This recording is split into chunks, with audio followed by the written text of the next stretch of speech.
Good morning. Good day. Good morrow. Good something. Good everything. We are. Cleric Talks. We are. Yeah. We are Cleric Talks from Cleric Games. Yes. Sponsored by Cleric Games. I don't know if it's sponsored we are technically Cleric Games. Yeah, I'm an employee of the Cleric Games. I guess this is a chat for the Discord. This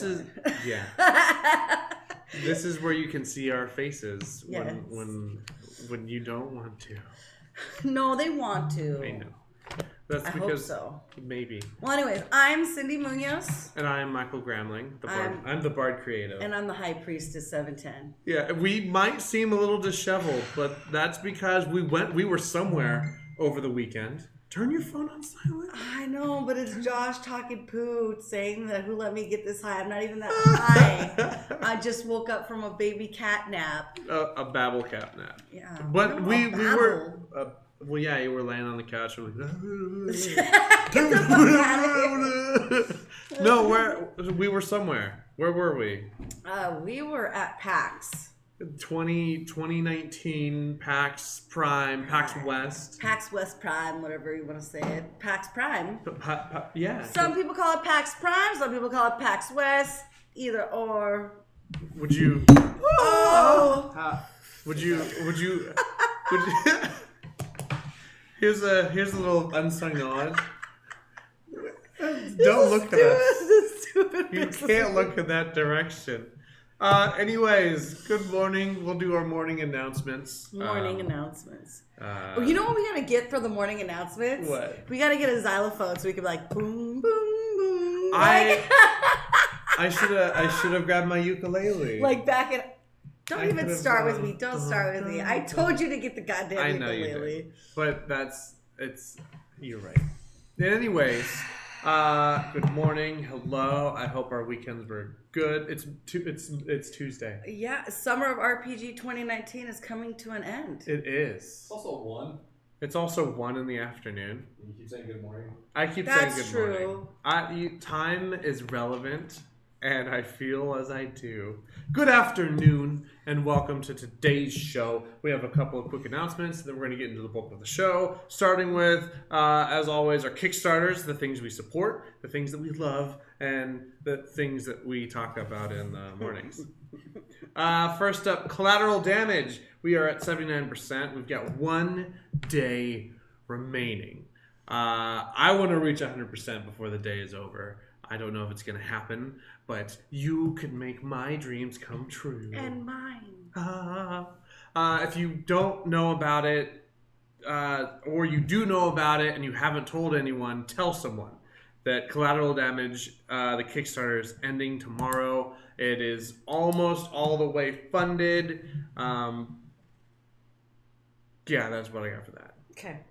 Following up next, our friends at Norse Foundry. Yes. Our Fitzagle. I met the wife yesterday, which was exciting. She was very nice. She had very pretty hair. Adventures and Adversaries. This is resin print minis. It's already funded. However, if you don't know about it, you need to know about it. Check it out. They have amazing things. Mikey's voice is like he's trying to ask. I may have been speaking a lot over the weekend, so if I sound off, that's because oh my gosh. We have a new person here. Firestarter, who says, not sure if this will be informative, but I've come here to learn about D&D because I want to start playing soon. Oh, well, yeah, actually, Firestarter, thank you for joining us, first off. Yes. And second off, actually, today is a really good day because we are going to be talking about something pretty simple. Yes. Magic items and spells. Yes. So we will get a little bit more into that. So please stick around as we finish off with some of these announcements that we will be getting through very quickly. Yes. And then we will get started on that. So yeah, please, thank our you. show will cover a couple of D&D things. If you haven't played D&D, this is a great show to watch. Yeah. We'll make you smarter. And smile. Yes. All the good S's. Adventures and Adversaries, they're already completely funded. That doesn't mean it needs to stop there. It in fact means we need to amp up the excitement about resin print minis, and they're gonna have every character that you can think of, and I'm in love with them. Um, You just gave us a follow. Thanks, Fire Saver. Thank you Thank for the you for follow, this. Fire Sater. Oh, Stater, not starter. Stater. Fire starter. Oh, see? I'll get it right one day. That's fair. It's small print. I can't see that far. Yeah, that is pretty small, but Um, still, not an excuse. We're also throwing out love and support at C4 Labs with the Explorers Pack. This is a lovely little travel case that you can use for all of your RPG goods. It'll hold your dice, your minis, spell cards. It's got a spot for pencils. They've also got plans to fit in things like dice towers. They do a bunch of laser stuff. Everything is amazing. The artwork is great. It's very like perfect to just carry around. Yeah, it's very compact. It's really good size. I like the feel of it. That's the vegan leather, correct? It is the vegan. It's the laserable vegan leather. But which it's is soft. Very. I like It's it. got a little squish Yeah. and a handle. It's got the nice handle. That's what I like about it too. Yes. I like the black on silver, Me too. personally. They're working on getting multiple laser cutters, and they're all working on that. So check out C4 Labs. They're at 98%. They're going to be fully funded before they're over. They've got I think they've got about 2.5 weeks left. Check them out. Fantastic, cool stuff. I'm getting a case. It's going to save me a lot of prep time and make me a little bit organized, which I'm very happy about. On top of that, if you or someone you know would like to contact us, you can contact us at watch@clericgames.com. We will receive your emails. That's it. Showing off your sleeve. Are you showing off the sleeves? Someone like the sleeve. Yes. You can contact us, again, watch@clericgames.com. If you have feedback, things you'd like to say, things you would like us to be aware of, that would be a way. Whether you it's can at our contact us. events or on the show. Yes. And then our final bit of announcements. Our convention season is finally chilling out until January. Until January. That's what we know of for right now. That- That's like just where we're at right now. But things can always change. We've been with the invited. cleric around. Oh gosh. Things can always change. The network. Well, between you and the cleric, there are networking I found out I'm probably going to TwitchCon at the end of September. So I will probably, if you're going to TwitchCon, I'll probably be seeing you there. All right. See, It's always changing. I mean, Yes. I'm very. Things happen. Things happen. Yes. It's not set in stone, but I might be going there. That's when Yeah. the cleric gets something in his head, it doesn't go away. it's very good. So we actually have a bit of time now to kind of bring everything in, Bring it work in. on the things we need to work on, have more fun on the show. Ahsoka, we got to ring it in. Yeah, Ahsoka. Oh, is she on the leash? Yeah. Let her roam. Let her be She's free. gonna jump on you guys, though. That's okay. Ahsoka was the admin at Ren Fair for a couple hours, so. I know. I've been really sad that Mushi hasn't been. He was here last week, but then it was He's out at the farm right now. he's out at the farm. He's enjoying the farm life. He's a little farm pup right He's now. a little farm boy. He's doing what he's meant to do. You know what I mean? Go run around on freaking copious amounts of acres of land, Yes. and then go hunt little creatures. I mean, and he loves That it. little monster. He is. With that, that's basically all of our morning announcements. I think we're going to talk a little bit about our time at PAX. A little bit, yeah. We'll do a little bit of that, and then we're going to get to the bulk of the show, where we're going to discuss some of our favorite spells and some of our favorite magic items. Yes. Fire Satyr, this is going to be a good time for you to listen to us talk about what it might be like your first time. Buckle up. Your first time coming to a DDAL game, whether it's at a convention or even a game store, the first thing I will say is that it's the right place to be. If you want to play D&D, whether you know about it or not, everyone's super friendly. We love new players. We do love new players. Me specifically, I shout at new players. Well, new players, it just means more people to play with. Yes. So More victims. I mean friends. I am the beholder, my friend. I am the beholder. I am the beholder. So, let's go ahead and so at PAX, we ran a couple of tables with our friend Eric, who runs the Library of Alexandria, which is an amazing library of stuff. They've got RPG games, non-RPG games. It's a whole bunch of it's like a nostalgia trip. It's a bunch of people have kind of donated some of their favorite games to the library, and then you, as a visitor, can go and peruse the shelves. Maybe you can pick something off the shelf and play it with some random people. And they're at every con that I know of. They are. At least in the area over here. You know what I mean? They're at every con with so much information and knowledge about almost pretty much any RPG that has been published. Mm-hmm. So, I walked through it and I saw a lot of things I've never heard of before, but they all look super cool. Yeah. I go just for the artwork. I love the artwork. They had a DM that was running Insomnia. One of these fucking days I'm going to get in and I'm going to get to play. Insomnia or Paranoia?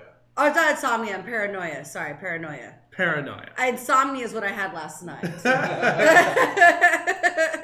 That's right. That's right. They were playing a couple of games of Paranoia. I heard. Okay, so there's hype behind that game, like hardcore hype, and I'm always like, dude, I want. And then I got someone sat down and explained it to me at SoccerCon, and I was like, damn, I want to play that. And every time I'm like, all right, if you have extra seats open, there's never extra seats open for that game. No. Ever. No. It is always jam-packed and people are having to get turned away. It's crazy. They had a sign-up sheet where you could kind of sign up to play. It was filled out the first day. Oh, well, so homie that was there on Monday was like, oh, I hadn't seen him before. And so I come in and he's like, oh, talking to me. And he's like, yeah, I'm a DM. I'm like, what are you running? And he tells me, I was like, oh, dude. And he's like, yeah, no one's really came in here. I was like, because you're not doing it right. And he's like, what? I was like, make a sign. And you just go walk around the front. Just walk around the front. You don't even have to walk around too far. Just walk out front with a sign that says, ask me how to play Paranoia. Ask me about Paranoia. And he said within like 5-10 minutes, he had all 7 seats filled. I was like, he's like, that was the greatest idea ever. I was like, it's not that hard to get for Paranoia. Let me tell you. That's a high demand game. Everyone wants to play it. I want to play it. And I sat there and don't get to play. There was this other game that was being played, and the name of the game was Let's Be Gay and Do Crimes. What? Yeah. What is the concept I don't know. of that? I have no idea. They just had this little sign that was like in Sharpie. It says "Let's be gay and do crimes." What? Yeah, I don't know. I didn't get to talk to the people, but I'll go play that game. Yeah, why not? You did it though? No, I didn't. I didn't get a chance to. No, you were jam packed. You were just. I was working hard. Yeah. I was doing the thing. Everybody was, man. I follow that guy. I follow that guy. Do you? No, he said I would. Oh. Sweet. So we were at the Library of Alexandria hosting some games, playing some stuff. We ran a bunch of adventures. Yeah, we ran Glipdoc. Glipdoc or Glipdac? Glipdac. I think it's Dak. It's a hobgoblin town, and I feel like a hobgoblin would be like Dak. And all Dak. Dak. Yeah, it should be Dak. I feel like they're slightly alien-y. Alright. That's just how I feel. I don't know. But yeah, what do I know? I don't know. I'm not a linguist. We ran the trilogy. It's and the beginning of another trilogy from the Glipdac series. Fantastic game. It was really fun. For Fire Satyr, the way Alexander, New York, Alexander Library,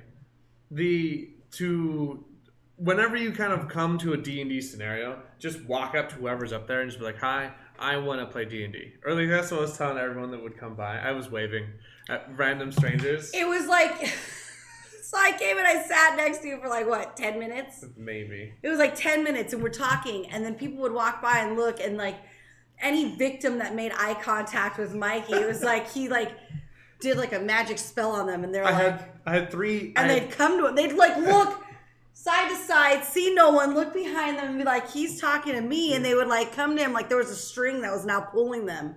And I'm like, Mikey. I wanted to keep tallies Every time. So I had the wave. That was that one was the most effective. Was one of the most effective. And they would just because there's like a doorway to a hallway and people would cross in front of it. That's some and Jedi shit. They'd always be walking and then they'd always look in and there'd be groups of them and I'd wave and then they'd be like they'd smile and wave back and then they would freeze for a second and then I would do like and then they would just approach slightly and then it was like hello and welcome and then I did the whole spiel and. So over the weekend we had a bunch of people that had never played, a bunch of new players. Yes. Who had never played before. There's a lot of new players this weekend, which Tons I thought of was them. great. I think it's great that we are now in this place where people are like, okay, I heard about it. I've watched Stranger Things and everyone talks about it. I have friends at work that play it. Yeah. And so now everyone's like, I'm going to try it out. And I think coming to a con or an event like this is probably one of the safest places to play a game like this.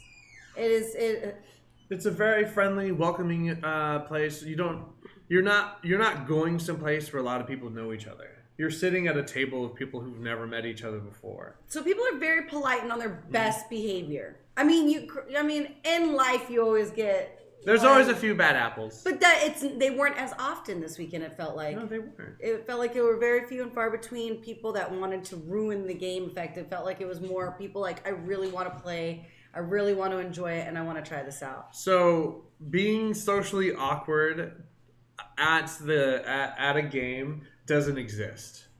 It's hard to be socially awkward at these games. It's so hard to be socially awkward at these games.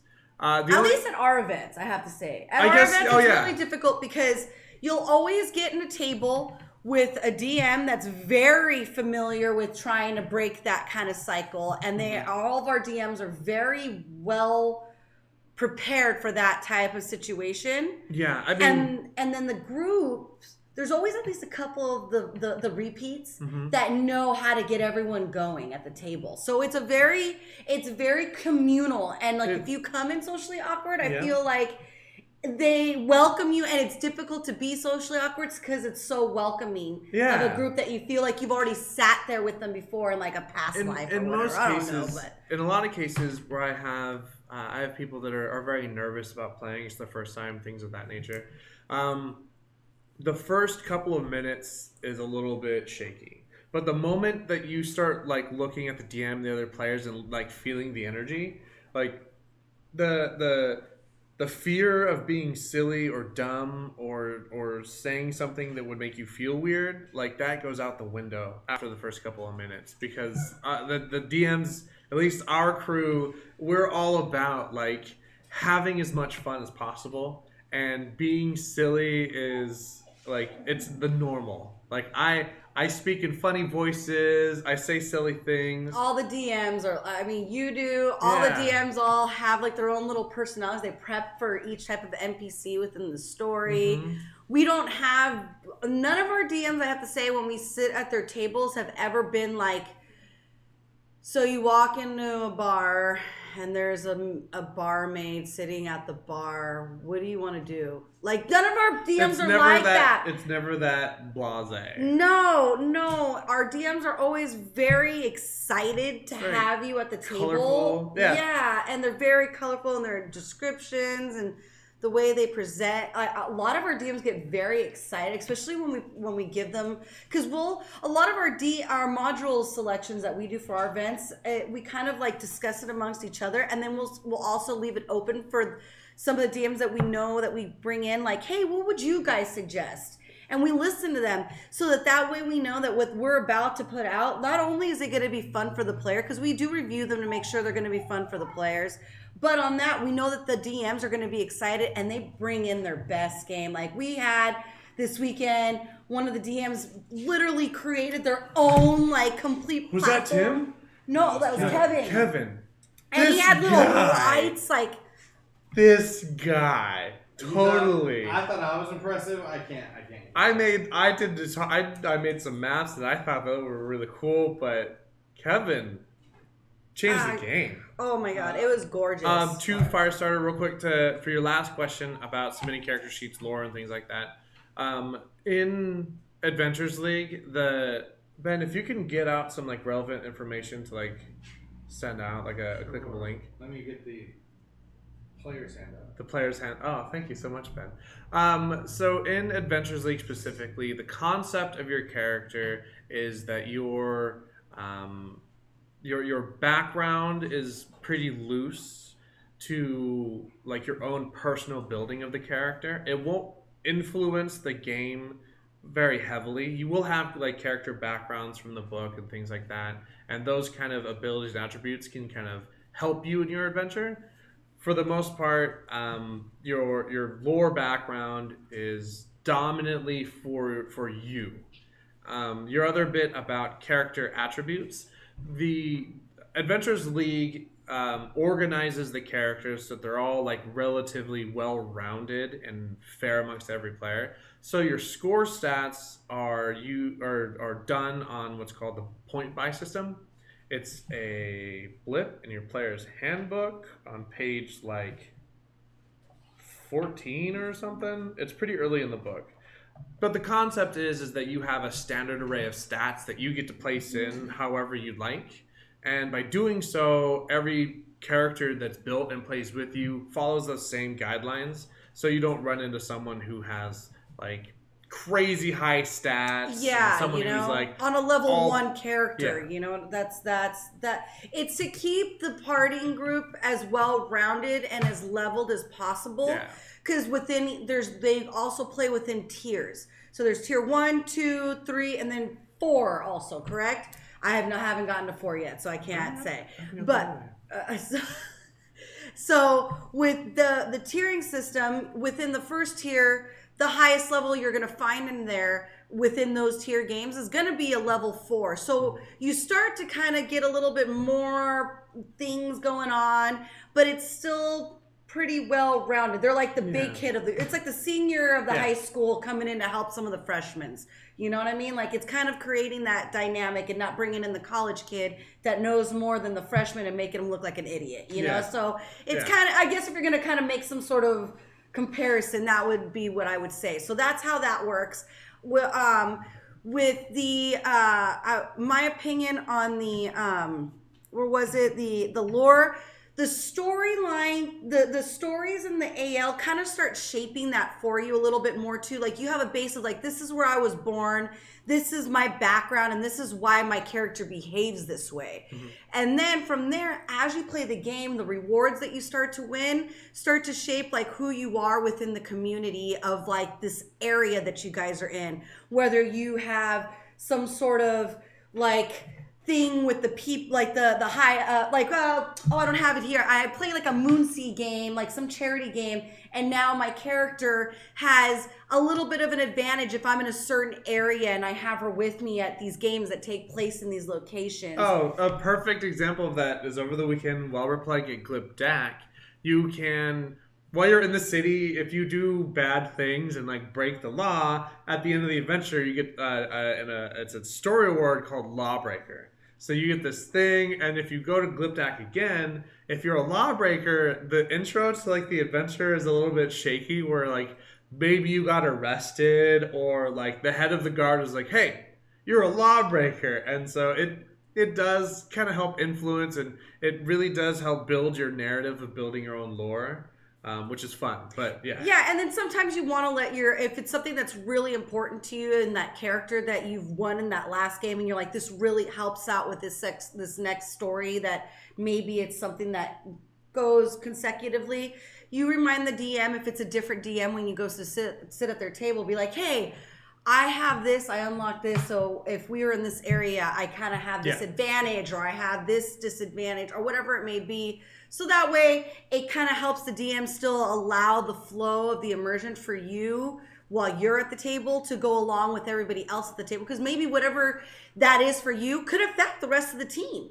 Yeah. which will make for interesting storylines, and it makes it once again the immersion even better. It's My great because favorites are Hated of Suitor and the Ire of the Frost Giants. Because if you ever see a fire giant or a frost giant, they hate you no matter what. You are infamously known amongst them, and they go to kill you. that's hilarious. That's awesome. There's one where it's with Xanathar, and it's like if you ever see Xanathar, you have to attack him. There's a yes. story serve for that. That's from that's up in Salt Marsh, isn't it? No, no, not Salt Marsh. I can't Waterdeep. remember. Yes, Waterdeep. Where?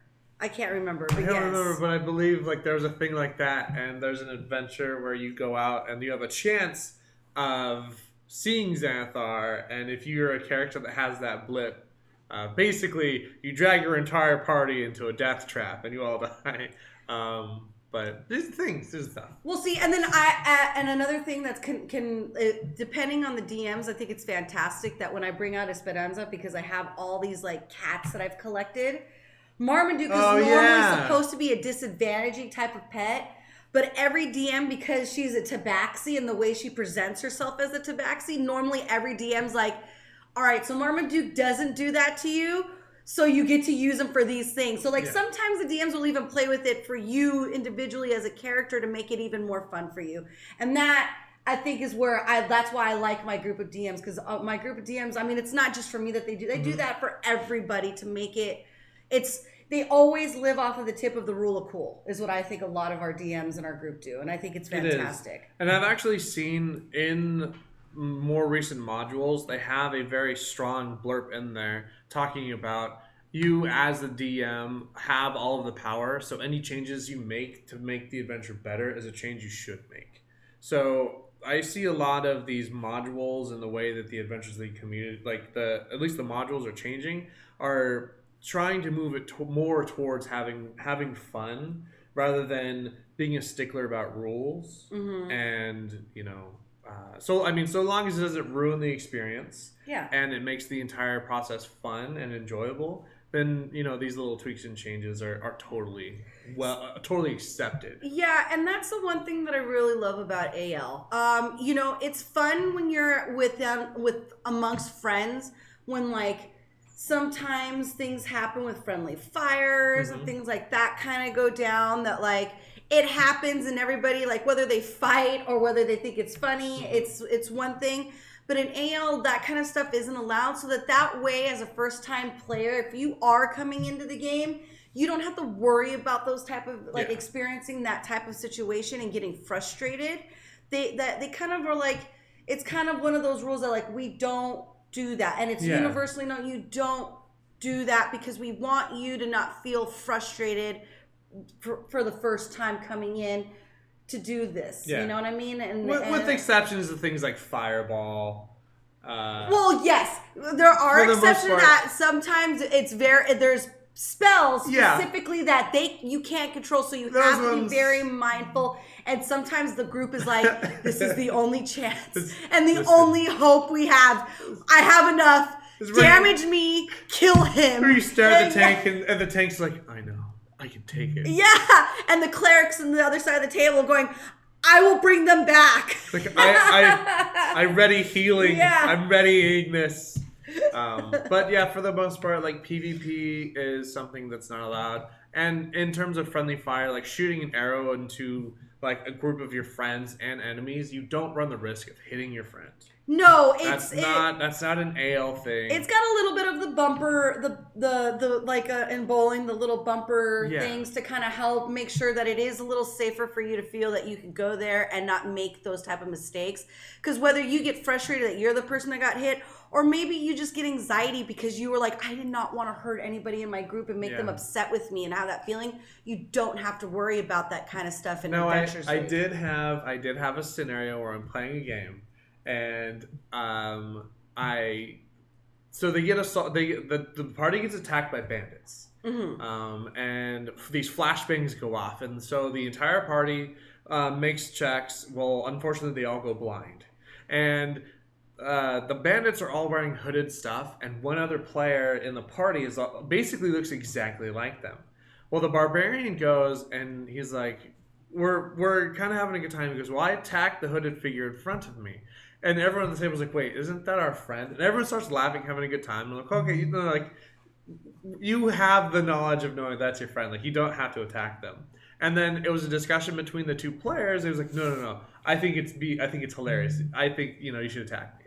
So in certain scenarios like that, when the players are like, yeah, let this go through, and it happens. PvP and all of that is only allowed at AL if there is consent between both players. Yeah. That is why. So like if the rest of the group is like, I think this would be funny as part of the story, yeah, I'm in. Well, the part that made it the best is while blinded. If you're attacking while blinded, you attack at disadvantage. So I was like, oh yeah, totally go for it, because I mean, the chances you're gonna hit this guy is pretty weak anyways.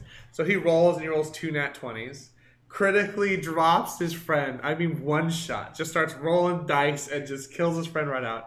Everyone's hooting and hollering. It's the funniest scenario ever, and we couldn't stop. We were crying laughing as they were role playing the whole scenario out. So. Well, to answer Fire, honestly, Fire, if you're going to be going into a D&D gaming store or a gaming store to play D&D Adventures League, what's amazing about Adventures League is that you don't have to have very much knowledge, because there's not a lot of rules to really play. Playing Dungeons and Dragons nowadays, especially playing Adventures League, they should have pre-generated characters. So like if you want to just pick up and play and kind of fix things around in that pre-generated character for yourself as like a first time, what's beautiful is that in Adventures League, you have from level 1 to 5 to be able to change whatever you want on that character. You could change the race, you could change the class, you could change however many times you want between 1 and 5th level, to try whatever you like, to keep building your credit, your point, your treasure points, your experience points, and keep building that character while still changing things out and moving things around, and not have to worry about having too much knowledge. And then if you're afraid of doing like crazy fantasy story backgrounds for your characters, I think he has a ton of backgrounds, is what I'm understanding. Yeah, like there is nothing bad about that. People are not going to get weirded out about that. People love that. If anything, that's one of the things about the community.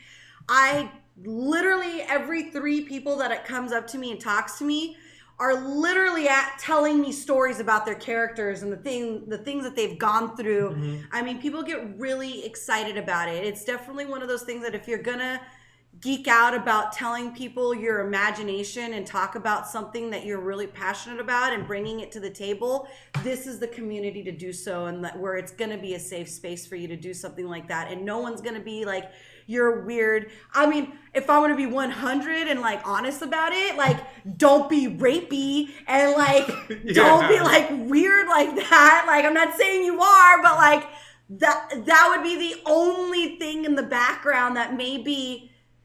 Sorry, my son is here before school starts in 2 days. Please don't do that. Stop goofing around. Sit down, Z. But one note about rich backgrounds as a DM, even in Adventures League, Thanks, Joe. That was really sweet. Can I read what Joe said? Yeah. He said, just look at Cindy's characters. If you enjoy the depth she gives her characters, they'll enjoy yours too. Yes. Thank you, Joe. My shit gets weird. Cindy makes very rich backgrounds, and ultimately these are tools for a DM to use. So if you have a rich background, bless you, it can help the DM kind of give your character motivation to go in a direction. That's why I do it, because I hope to God that when I sit at a table that the DM's going to be like, okay, if there's a certain part of their story that they know that they're already thinking at the beginning of the game before they even start, like, okay, I'm going to make sure that when this happens, I'm going to really mess with her. You know what I mean? Or I'm going to like really put it a little heavy on her and see what the rest of the group does for her. Like a great or how she like sweats this out. A great thing I like to do is with your tabaxi, the one that adopts cats, in the event that in the event that there's like I do any kind of like psychological damage in character, it's very easy and really flavorful for me to like characterize it as like hurting cats. Yeah, you hurt a cat or you insult her as like not talented are like the 2 most heartbreaking things you could possibly do to probably SB, and it would be the quickest way, or doing something to her husband. That's true. If you even mess with Umberto. Umberto, she gets Umberto. super aggressive. So, I had a guy sit down at my table, and he started off with, "I'm Dale Earnhardt Jr., and all of my inspiration comes from Creedence Clearwater Revival." Also, CCC, dude, I think that's all of us. I was dead. Got some CCR in there. So, Oh my god. Dale Earnhardt. Who does that? having rich backgrounds is fantastic. If you're nervous about it, honestly, just go. I mean, you're under no obligation to stay. No, if the game sucks, this is something I tell new players all the time. Like, if you're not having a good time, like you don't have to stay. It's not weird for you to get up and walk away. And it's okay to go talk to whoever is in charge there and express yourself politely, not in a rude manner. Don't walk up like this is bullshit. You know what I mean? But, that's how Cindy does it. yeah, and it never gets good. She's But hey, like, you know, this is bullshit. He killed me. no. Hey, I was a level 19 sorceress, and I summoned the dragons to the places. Okay, Is that what I sound like? I gotta rethink myself. My here. voice is still really sharp. Why are you cracking up? Stop it. My voice is going even worse. I know. Sorry, guys. Mikey's going through puberty right now, but it's okay. Adios mio. Okay. Oh no. Quick, I need a muffin. Oh. Well, Fire, I hope we helped inspire you with a little bit of the background, because honestly, it's very awesome. Going in, if you ever maybe walk away from the table and are going home and something's bothering you, getting onto the Facebook page for whether it's the Seattle's Adventures League or just the general Adventures League, Dungeons & Dragons Adventures League page, the community is very, very helpful. And like Amy Linderza, Travis Woodall, Bill Benham, Chris Lindsay, all the major like heads that are part of what goes on to creating the rules for Adventures League are very interactive within the community also, so that if you even call them out and you're like, hey, I need to know, was that the right call for the DM to make, or is this what I should do next time? Whatever questions you may have, they are amazing about getting back to you. Sometimes they don't tell you what you want to hear, but it is the truth, and the truth can sometimes hurt. But the truth can also sometimes be freeing. So, may the truth set you free. And that is Bill Cosby plays D&D? Yeah, Bill. Somebody said that you need to do that. When my voice gets back to normal, I'm working on creating a character that has the Cosby voice, which one day I hope you have to buy a with sweater. and you have to wear the sweater. It's all on the to-do list. You're not ready for it. This is going to be. I don't think you're ready. This is going to be the Jello. epitome of the greatest of the greatest D&D knowledge I know of everything, and I will build a character that'll rock your world. Yeah. Or confuse you a lot. I don't know. I think a little both. It's a hashtag the feels. So we played D&D at PAX. Yes, we did. It was fantastic and phenomenal and fun. Yes. We had tons of new players. We played a bunch of different adventures. The feedback was some of the feedback that I got over the weekend was some of my favorites. Cindy, I know you were busy networking for a while. I was. You met some people. Oh yeah. So can you tell? I mean, like we haven't gotten to sit down and like sit back and be like, hey, what'd you do at PAX? And, what are some of your favorite memories and moments? Wait, hold on. I saw a chicken Alfredo and that caught my attention. Oh, of course it did. I wanted to get started at, but my love is coming home tonight, so I want to cook her homemade chicken Alfredo and set up my table for a candlelit dinner and stuff. So I think I might be trying to join League tomorrow. Well, Fire, for the next time you're going to do something like that, FYI, go buy the Essentials Kit, so that you can learn how to DM, and then the love of your life can then enjoy a chicken Alfredo dinner followed by you DMing a game. That's actually and have a one-on-one game going on and romantic, and then you let her win the game. So then that way you go to the room and everything gets adventurously great and slay your dragon. So, we got your back, bro. Cindy. What? I love you. Look at D&D can be added to any type of part of life. She goes, Romantic, look. fun. Look, I went play at the ASMR on it table. too. I brought my voice down so I was close to the microphone. She said. He said, oh my god. He said hashtag oh my god. Can't even handle this nonsense. You know? She already plays D&D. Yay! See, great. that's what I'm telling you. That's what I'm telling you. Oh, that does bring me to one other kind of subject. Playing D. So I had a lot of groups of people that came to play D&D who had a friend who never played before, and everyone's like, "Come on, let's play, let's play, let's play." And they're like, "Okay." They just cracked under pressure. Mm-hmm. What I would suggest, if you are someone who's thinking about playing D&D and all of your friends play it and you're not too sure kind of about playing, if you get the chance to play a game of D&D with a bunch of strangers, it will really open up the experience. So I actually, this weekend, I heard a lot of people, because I interacted with so many different people, a lot of different people's opinion was actually play without your friends if it's the first time. Yeah. Because you will have more fun, because you won't have that pressure of being like, well, maybe they know more than me. Yeah. Or your friend, maybe you have a friend that likes to kind of metagame you and kind of be like, no, you don't want to do that. Do this instead. Yeah. Where sometimes you will get that at the table with a stranger, but that's because they're trying to help you, because maybe they already know a little better. Like, hey, you might want to try this. And that's up to you as the player to be like, no, I really want to do this, or like, okay, cool, thank you, I didn't even think of that, you know what I mean? Like, yeah. And they will always respect it at the table. That's what I like about that, you know?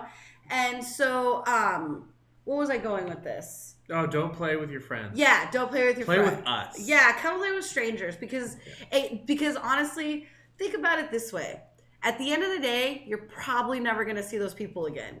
So, like, if something was really that bad, like, you know, no harm, no foul. If it was great, then you exchange information and now you've made lifelong friends. I had like a 5-year-old girl snatch the case that had the intellect devour in it and pop it open, and like the brain went into her, and like I was trying the intellect devour took her over, and I was trying to like describe it in the like best way possible, and then the next turn the mom just starts swearing and like giving all these graphic like whatever, and I was like, I was trying to like. I was trying to be like respectful. So the mom's all like, and she's like, us moms are just doing you the favor, bro. We won't let you embarrass. We won't let you feel bad. We'll do it for you. Is what it is. Like, so the brain knocked you down and it climbed into your ears and started taking over your body, and now you're being controlled by it. So you have to go and attack and kill everybody. Okay. Hey, look it. Us moms do not like to sugar. Look it. We are real, okay? We are real. That's a real mom right there. She's like, I'm going to tell my daughter so she understands and grasps the seriousness of what she just did in this game. You did this, and this is what's happening. Yeah. He's being too nice to explain it to you, and you're going to think it's fun. This is not fun. I love it. That is good parenting at the table right there. I will say some of my favorite games have either been with kids or like old people. Like, I love, kids are fantastic and creative and do they're just like Cindy. Am I from the South? I'm from Southern California. No, it's not like the South at all. No, not at all. I'm first generation American, so I'm a bit of a hard ass. I was raised by Colombian and Cuban grandmothers that were Catholic, and no, that was my rebellious American side. What are you talking about? That was my I'm going to be different, but then I'm not different because everybody's got them. But so I think PAX was a huge hit. It was a lot of fun. I keep going back to we played games and things. What did you like? There were people there. Are you trying to get at what I think you're getting at? I'm just saying you're trying to get at. Okay, so if you guys know me well enough, just trying to name drop some stuff. So. I've worn some shirts that have initials that say PMW on it. I've brought up someone by the name of Pay Money Wubby before, and I've expressed how much I thoroughly enjoy his streams and videos, and how excited I would be if I ever got to meet him one day. And I I bought this hat from Meta Threads a while back ago with a black one because I was like, one of these days the white one's gonna get autographed, and it did. Yes. I was able to contact him, and he came looking for me at the D&D area, but I was not there. But Josh recognized him, the cleric recognized him, and was like, do not go anywhere because she will be so sad. Like, I know that face. And I got to. Do you have the pictures, Ben? You didn't send them to me. Oh, here, hold on. I'll send them to you. They're in the chat. They're all over And also, the. somebody was sweating.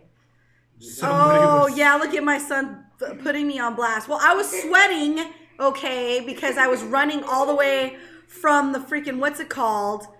From the convention center all the way to the hotel, which is not a very long That's walk, long enough, dude. but it's long enough if you're it's like running. 3 or 4 blocks. Okay, so I'm nervous. Josh calls me out in front of Wubby and is like, "Oh, you got goosebumps," and I'm like, "You fucking asshole!" Like, I got goosebumps because I finally not like I'm standing there sweating and then there's a breeze, so I'm like, "Oh, that's a chill." Yeah, huh? And whatever. There was no breeze in that. There was a slight. No. It was outside. We were outside of the building. Well, because they were inside, and then they walked outside to meet me outside, and then I had already gone inside. It was like a passing thing. Yeah. Okay, that makes sense. But then we got it fixed. Well, Ben's grabbing the pictures right now. Working on it. He's working on it. Love But I was really, really, really, really, really, really, really, really happy. I got to meet Pay Money Webby, and then I got to meet Alex, formerly known as Exo Tigbitties. So she's like one of like his like designers, and she does all the reason she signed the hat is that not only is she an amazing streamer, and I adore her also. There they are. Hey. So there's Alex, ALLUX, and then there's Pay Money Wubby, and they are both very fabulous, fabulous people, and I'm so honored that I got to meet them. And they were, I mean, Wubby was so humble. I mean, it was so cute. And he and Josh were totally hitting it off, and he was embarrassed that I allow my son to watch him. Oh. I don't blame him. Oh, there's Josh with the Webster. Look at that fucking fanny pack, dude. I love it. I love it. These guys. Oh my God. These freaking They guys. look like they would be the best of friends, too. Like, look at those two. Hey, oh my God, I have to let Webby know because there's a big joke that people don't believe that he is not over 5'8", and Josh is 6'1", I want to say. Josh is tall. He's a little bit So taller than Webby me. is the same height as Josh, proving that he is not 5'8". That's I have to let him know that. I'll have to send him that and let him know that. That's a big deal. Although now you're just telling me that Josh is only 5. He's not even 5. Oh no! If they're the Josh. same height, then there's no way that Josh is even close to 6. Oh my God! No, let's not. I start am that. taller than everyone now. That's hilarious. Yes, his shirt was You gotta fantastic. read what Fire said. What is, Mike's gotta read what Fire said. oh, your turn. I'm trying to use to take my ex to the concert of favorite band. I can feel. Oh! Everyone took the VIP area to meet him. He Well, looks you know- 5'11". Who? The cleric? He'd be so sad. But yeah, I mean, hilarious. that was I love everybody that I met up with. I love everybody that I hung out with, but Wubby was probably one of the highlights of my weekend. Mm-hmm. I love you all, but Wubby, that was good. awesome. So shout out to Webby. When are you gonna come and play some D&D and stuff? Well, I'm hoping TwitchCon I meet up with him. Ooh, so do I we'll get to go to see. TwitchCon? I don't know. Probably not. I'm a legit streamer though. Look at me. Look at this. Do you need to start a fundraiser to go to Twitch? Yeah, We let's. probably should start a fundraiser for Mikey because I can at least cover my costs, but we got to figure out maybe everyone can help Mikey go. Send two Send- broke girls to. Send 2 broke girls, one with a scratchy voice and a beard. Somebody's gonna go find me. She's the one with the beard. To where is it at? Where is Twitch? It's gonna be in San Diego this year. I want to go to San Diego. Where's San Diego at? Southern California, like right before Mexico, guy. Are you kidding me? I've never left this studio. I live under this table. I didn't even know that there was. I told you. I didn't even know there was things such as San Diego. I told you to never tell anybody that. Stop it! Don't beat me. So, but it's in September. End of September, like September 27th or something like that. End of this month. It's September, isn't it? It is September. The end of this month. Yeah. Whoa. Yeah. I want to go. That's why I don't know. I don't know. We'll see.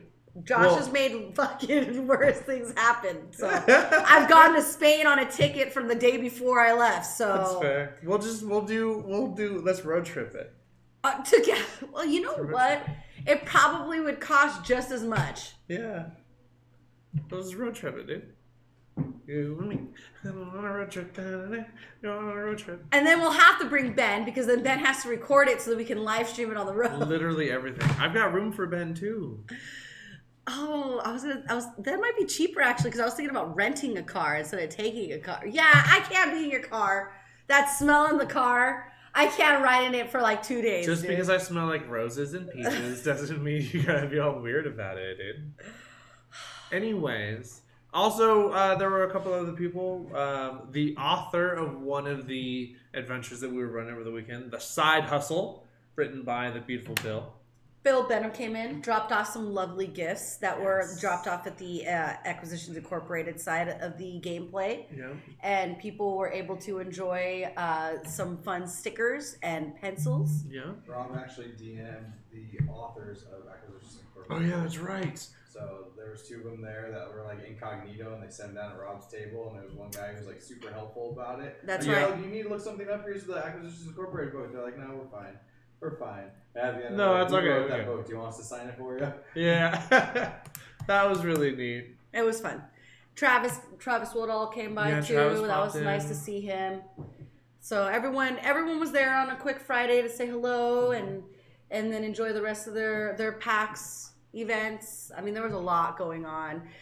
It was fantastic because we never had them set up where like an actual tabletop area where the gaming was there, and then there was like little vendors even to go purchase some stuff, and then once you went there, you can walk around to some free play areas or go upstairs to some other tables, and then from there, if you wanted to go see the exhibit hall, then you go walk your way down all the way down to the convention center. If not, if you wanted to spend a day tabletopping and all that, it was all self-contained. And then if you were at the exhibit hall, a lot of those vendors that were there were at the exhibit hall in case maybe they were missing something or there was something you really wanted, like Because I was like Chess X made a killing. Like, everyone was coming by and showing me their dice. It was like a Broadway show, but for dice. Yeah, I mean, it was everybody. This is Summer Pink Brandy. Like, There she is, rolling down the street. Yeah. I walked away with some dice too. Oh, we got some stuff from Norse Foundry. Yeah. We have the lucky D6, the luckiest. The D6. luckiest of the It's D6s. 3s and 6s. 3s and 6s. No, baby. 3s and 1s. 3s and 1s. Yeah. Let's see. Hold on. I'm gonna do it. We'll see. Are you gonna do it? It's actually really pretty, and like I might make a jewelry piece out of it because it's so pretty the way it looks, but it's like unusable for it. I mean, unless I want to roll one. I don't know. You know what I mean? Let's see what rolls. Let's see. Oh, 5! It's like, does my dragon breath reset? Nope. Nope. Now the ones that Josh bought, these ones, I actually saw a gentleman who had smaller ones than this. I could barely, he's like, let me roll it because we were having him roll for this, like either one sticker sheet or like the 2 different ones that they had, the Mordekainen and the Descent one. Mm-hmm. And so he pulls out this little dice, and I'm like, bro, he drops it, and I can't even see the number. I'm like, I don't know, and he was honest, so it was crazy. But yes, I got some dice. I was bummed because I wanted to get a wormwood container to put in my Norse Foundry dice. You can't cross streams. Look it. I'm all about the group love. I like crossing streams. Cindy, What? stop it. Well, we're still talking about dice, right? Yeah. Okay. God, get your mind out of the gutter, Michael. I was born in it, molded by it. So, yeah, okay, so enough about PAX, I think. I think we got to start moving on to what we came here for today. Yeah. What did we come I mean, here I for want today? to keep talking about all the... To Oh, spend wait, time can with I each show other. one more cool thing? I want to show one more cool thing. I'm Yeah. sorry, I know I'm the one who's trying to move it, and then I want to stop it. Move I it, like stop it. those I'm such a girl. I got a Roma shirt I'm pretty happy about. I went to- How's the cotton on that? Like, Dude, they look it's, nice. It's a Fruit of the Loom shirt. It's pretty Yeah. nice. Fruit of the Loom's where it's at if you don't know. If you don't know, now you know. So, you What? know, okay, so the brand that makes Meta Threads, that makes the Pay Money Webby stuff that I'm always sporting, Mm-hmm. they were actually there this year, which I was really upset that they weren't there last year. So I was really stoked when I saw that they were there this year. I was like, "Ooh, Meta Threads is here!" I bought a really cool crop sweatshirt from them, and then on the last day, I went in and bought this really cool shirt. It's a little crop top shirt, Cute. and it's got the material Like the on fabric it. on that's Oh, nice. I know. That's why I like it's like slinky. I want to get clothes like that. I know. I'll wear that. If that goes missing, that's probably because I took it. You know, and if I ever see you with a shirt on that shows your belly, I know where you got it. Wait, do we need to pull this From your up? closet. No, we don't need to pull this up.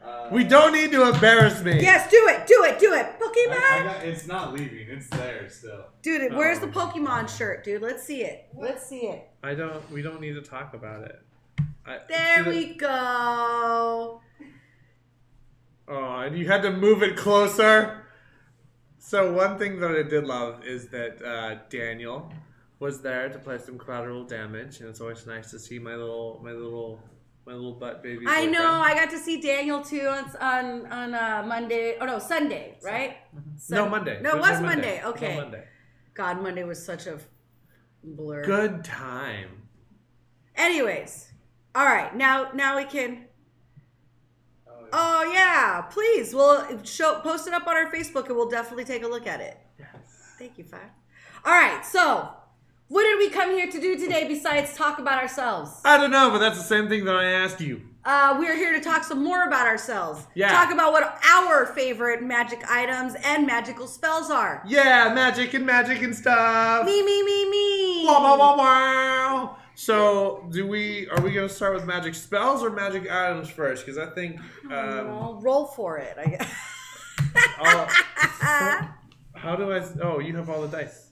Here, I'll roll the special d. Oh, the Yeah, 6. roll the d6 and see what comes out of it. Okay, if I roll a 1, you start. If I Ben? roll a 6. Ben, is there a Coca-Cola? It's like he's Oh watching my- us or something. Oh, God. jeez, I can see myself on your computer. Ah! I like the white ones with the designs on them. Yes. They remind me they're not even white, but they're like almost like a bone. But white. wait, are those ones that don't have any writing on them? I like those. Okay, Did so you get this? Did you get this out of like the chest X like See, they have the can you huge give me a Coca-Cola things? from the fridge? Alright, cool. Yes. They have this, I think everything's got writing on it. He's got chest X. It's like the Borealis pink and the frosted blues. I did not work at a game shop before in my the life. frosted blues. Ben. See now, this amethyst that Fritz was so kind to let me have as a present. Thank you again, Fritz. I appreciate this beautiful thing since it is my beautiful baby boy's birthstone. Can you give Um, me a Sprite? You brought me the cool Coca-Cola. Oh, now I need a bottle opener, Ben. And you're gonna break that. So I want to re-ink this. What? It'll be on camera of him breaking it.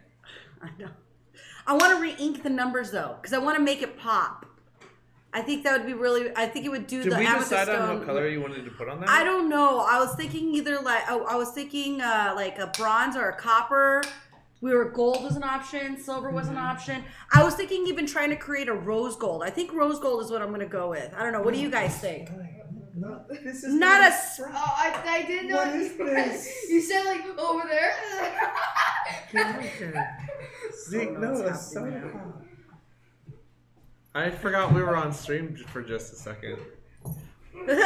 Oh, I did hear Zeke talk you up a lot to Mike Z. Oh, did he? Yeah, he's like, man, I'm really good at Smash Bros, but Mike always kicks my butt. Mikey always kicks my butt. So Mike's just like, nah, I got it. I'll kick his butt. Eric, hello and welcome. When I'm talking about rose gold is re-inking the numbers on the 20-sided dice. That's an actual amethyst stone, big fat 20 D20 here, and maybe re-inking the numbers in rose gold is what I'm thinking against the purple. I think it'd be really cool. What spray are you talking about, Mike? The Sprite, yes, The Sprite? yes, boy, bring it to me quickly, This is what because happens I on the need last days of summer it. before The your child caffeine goes back is to school. required, I'm boy. sorry, I have 2 IQ. You see, Rudy. Thank you very much. Z, can you do me one more big favor before you go back into the room? Yes. Will you get me an ice mug from the freezer? What is this Georgia peach? It is, but because it was sitting in an ice chest from Renaissance Fair, it's got a little bit of rust around the mouth part, and I'm That like, ain't no rust. and I'm a little like germophobe kind of a deal, and Can I I don't want smell to it? taste it, but I want to drink it. So And the you're gonna very get us- top, the freezer. We're gonna get reported for going way off topic. I know. On the door of the freezer, there should be cups. This? Yep, that one. White and black ones made of bone. No, there's no cups in there. Oh, there is no cups? Oh, never mind. Just All right, get you the are done, whole- and you can go back into your cave. Back in. Keep watching. Go back to your cave. Thank you. Okay. Love you. He's like, okay. Bye. Okay. All right. So we are speaking about some of our favorite spells and magic items. If it's evens, we'll start with spells. Odds, we'll start with magic items. It's odd. We'll start with magic items. Okay. So magic items are amazing and fun, and sometimes they're a thing that you wish you had from level 1 till forever. So a couple of our favorite magic items. I'm going to start with mine, and I'll talk a little bit about it. You can ask me questions, Okay. Go. and then you'll start with yours. So Yeah. first up I have on my list is actually the Ring of Jumping. If you guys don't know what the Ring of Jumping is, it's a very simple magic item. All the Ring of Jumping does is allows you to cast the jumping spell or jump spell on yourself. It's a bonus action. Mm-hmm. And now the great thing with this is that the jump spell allows you to triple your jumping height.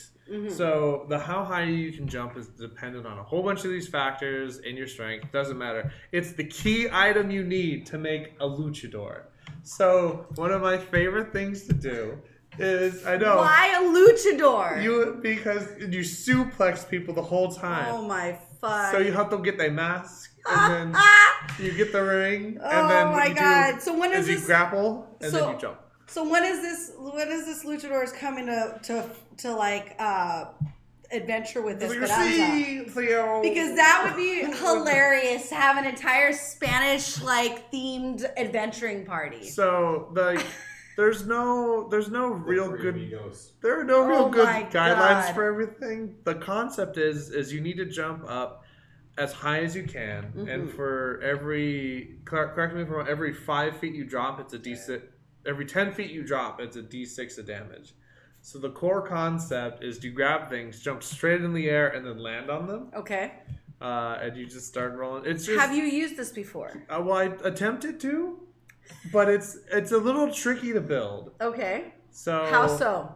Well, the hardest part is that while you have a target grappled, you move at difficult terrain. And I Okay. assume when you have someone grappled, difficult terrain also counts as going up.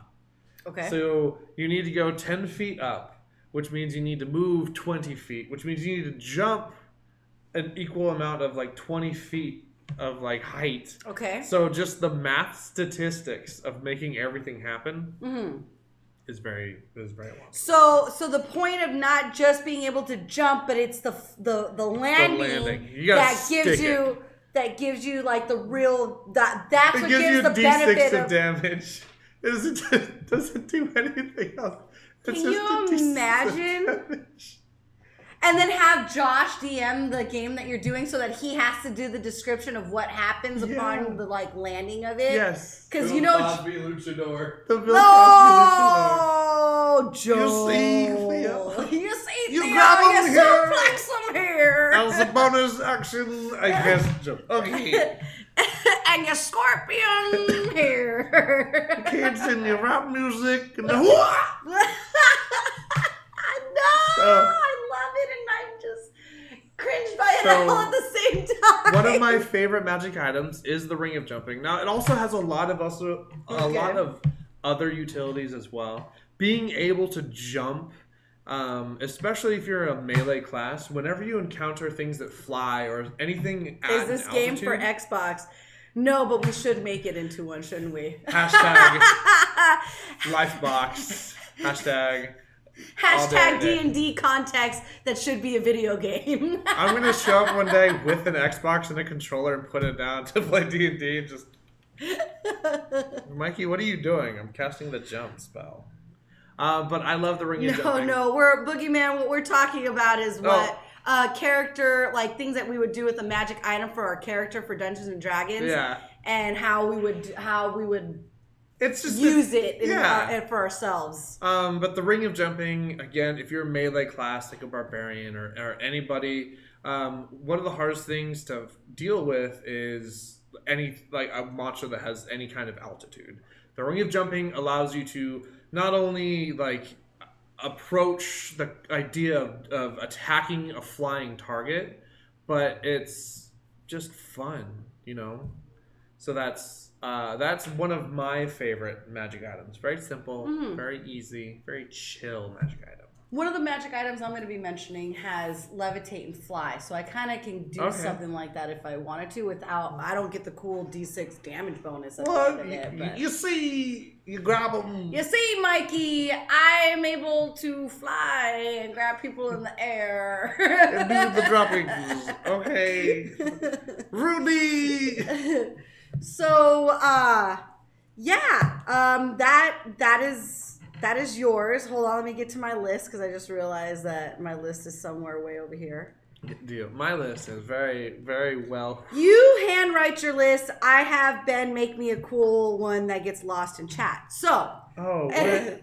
yeah, look at that. Oh, you did. Look get at a mine's. good one. Look at That's because not- Ben loves me and knows that I'm not prepared. Can't read it at all. It's like because Ben knows that I'm up and not prepared, and you Because are not. I am a mup. No, I'm just kidding. though. Look at yours are right here. It says Michael. Oh, I am on there. Yeah, Ben loves you Oh, too. Okay, thank you. God, why can't you ever let me have anything, Mikey? It's. Yeah, Mike. Is it my turn now? Do I do one? Yeah.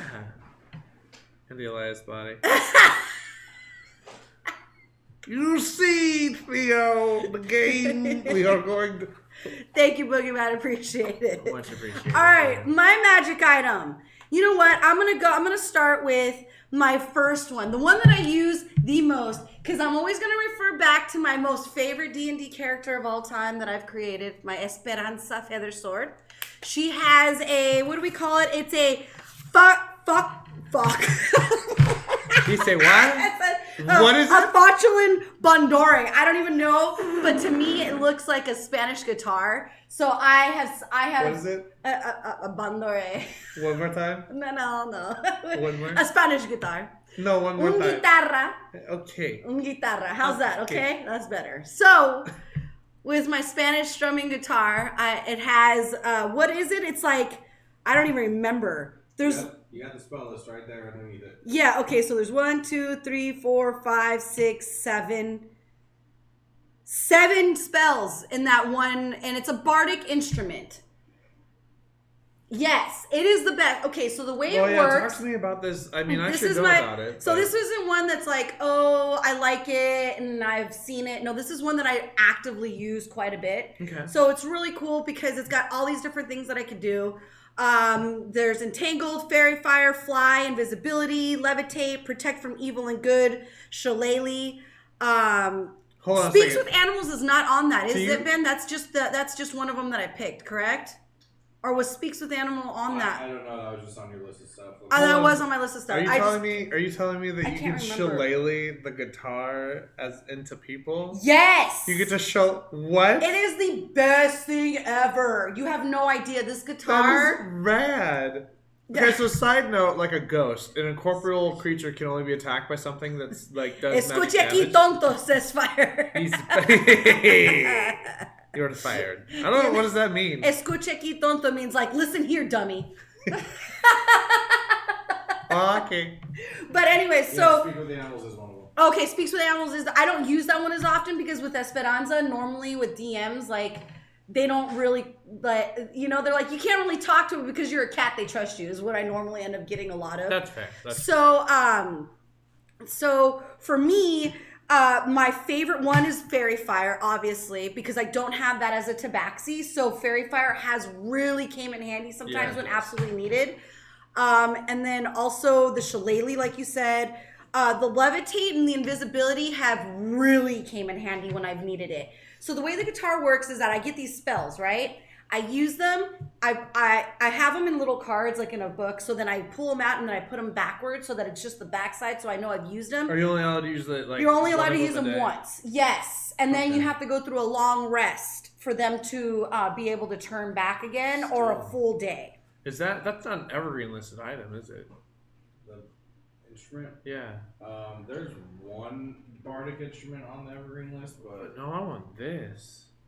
That is cool. I just want to use it as shillelagh so I'm I can telling hit you, ghosts with it. There's other bardic instruments, but to me, like because I was trying to go for that Spanish feel for her, where you know, like Selena and mariachi and all that kind of stuff. Yeah.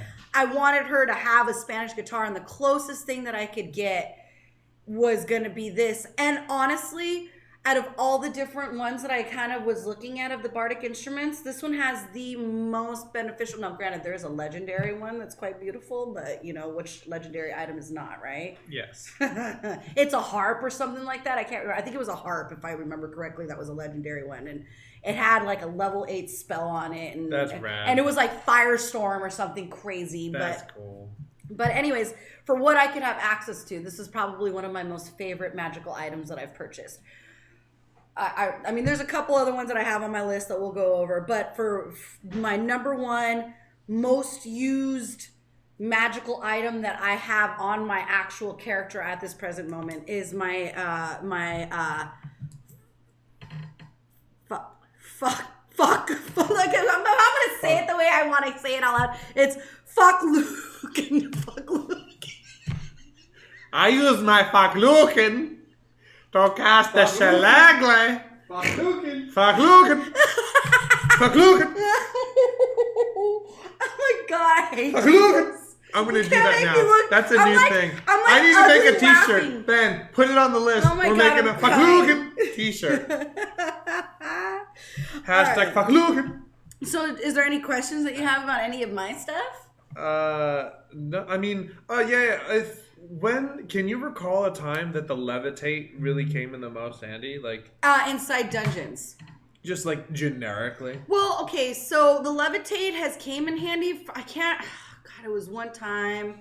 I can't remember what it was for. But honestly, like the levitate, I don't use probably as much as I would the fly one, because of the fact that I'm a tabaxi, so I can climb. Yeah. Oh, So right. 'Cause I you get have climb- a free freaking climb speed. I do. I have a climb speed, so it makes I don't have to levitate as much. It's more Yeah. fly has been way more beneficial because Okay. then I can get from one area, which I used, I believe, my fly during like an epic game one time. Yeah, that sounds about right. Yeah. But I think Shillelagh has gotten, and Fairy Fire. I've actually got to use Entangle too, and it really came in handy one time. Those are really good utility spells. Yeah, they really are. I mean, as a bard, you're support. You know what I mean? Like, you could do some damage, not a lot, but you've got a lot of support. And the bardic instruments have really, really, really, really, really helped out with adding to the support that is needed within the group. No, I love Not it. on That's the really evergreen cool. list. Not on the evergreen. What is? But No, there's no bardic instrument on the evergreen list. okay. Still, I love it. That's awesome. Well, you know what? My other favorite magical item is the Amulet of Health. This is a magic item, very basic, very chill. It is. That's a basic item, but it's one of those basic items that come in handy Like, So the amulet. I mean, who the fuck doesn't need extra health? You Amulet know what of I mean? Health Like, changes whatever your con score. Well, it doesn't. Okay, it sets your con score to 19. If your con score is higher than that, it does nothing. Or if it's already 19, nothing happens. But for most characters, having your con score getting instantly bumped up to a 19, not only does it like change your HP pool from what it was before to some crazy numbers, it's like just impressive, I guess. Like it's something where if you dump stat your cons, like your con because you can, like it's, I don't know, it's just it's a really good magic item to. it really is. I mean, again, it's one of those things that like, who the hell doesn't need more health and be able to get like. Be a wizard. I have 19 con now. Now the one thing with it is that it does have an attunement cost. So if you don't know, you can only attune to 3 magic items at a time. If they have the attunement cost, so it does take up one of those slots, which can, I don't know. Sometimes you'll forego having HP for having another really cool magic item. But Yes. for other nights, My turn. yeah. I'll talk about another one that my character wears. What does she wear? She wears glamour-studded leather. Oh, tell me about the glamour studded leather. So the glamour-studded leather, I was turned on by it by the great and all lawful, rule-abiding Danny Morales. Oh. Yes, Danny was helping me during the descent to put together Esperanza a little bit more, and I have to thank him very much for this item that he brought to my attention, the glamour-studded leather. He's the way I understood the glamour-studded leather is you can literally make it look like anything you want. Okay. Am I correct, Ben? That's what that translates, right? Okay, that's what I thought. You can make it look like whatever you want. Now it's just a regular leather armor. I think you only get like +1 with it, right? I think it's +1. I can't remember. But yes, even a chicken suit. I mean, if you wanted to look like that, you can. Eric! I love you. Even a chicken suit. Why, yes. Yes, I can. Maybe that's what happens to Peter Griffin all the time when the chicken shows up. Oh That's my gotta God! It's just someone in a glamour leathered suit that starts fighting poor Peter. It's literally Cindy. Oh, It's Peter. animated Cindy. Peter's fighting the chicken again. That fucking chicken.